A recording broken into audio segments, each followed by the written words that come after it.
सबसे पहले मैं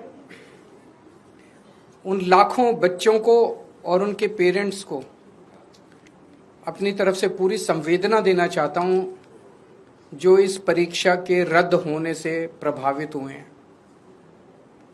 मैंने भी अपनी जिंदगी में आईआईटी का पेपर दिया था पहले, फिर सिविल सर्विसेज का पेपर दिया था।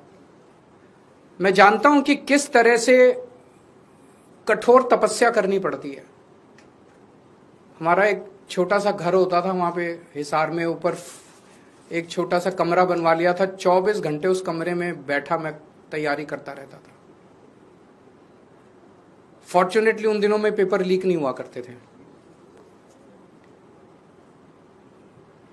इतना गरीब परिवार होते हैं वो गरीब परिवार, कोचिंग इतनी महंगी है। कोचिंग करने के लिए कई लोग दिल्ली आके रुकते हैं, दिल्ली में किराए की जगह लेते हैं बच्चे। अपने माँ बाप, कई लोगों के माँ बाप अपनी सोना गिरवी रख देते हैं, जमीन बेच देते हैं बच्चे को कोचिंग कराने के लिए। और उसके बाद अगर पेपर लीक हो जाए तो उससे बड़ा मैं समझता हूं कि धोखा किसी के साथ नहीं हो सकता। और ये नीट का पेपर पहली बार लीक नहीं हुआ। मेरे ख्याल से एक बार 17 में हुआ था, एक बार 21 में हुआ था, फिर एक बार 24 में हुआ था और एक बार अब लीक हुआ है। 4 बार पेपर लीक हो चुका।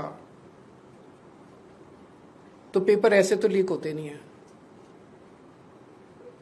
इसका मतलब बहुत बड़े स्तर के ऊपर कुछ ना कुछ तो कल्यूजन है, मिली भगत है, पॉलिटिकल पेट्रोनेज है। मैं ये जानना चाहता हूं जिन्होंने 2017 का पेपर लीक किया था वो आज कहां हैं? उनको सजा मिली? जिन्होंने 2021 का पेपर लीक किया था उनको सजा मिली? जिन्होंने 2024 का पेपर लीक किया सबकी बेल हो गई, सारे बाहर हैं। सबको कह दिया गया अब अगले पेपर के लीक करने की तैयारी करो। और वो कर रहे हैं, पेपर लीक पे लीक, लीक पे।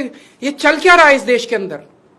और मैं पूरी जिम्मेदारी के साथ कहता हूं, सरकार चलाना कोई आसान काम नहीं है। सरकार चलाना बहुत मुश्किल काम है।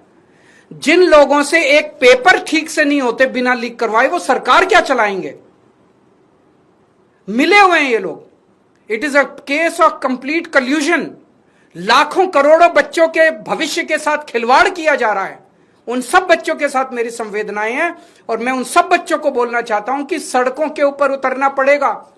यह सरकार केवल और केवल जन आंदोलन की भाषा समझती है और केजरीवाल आप लोगों के साथ है।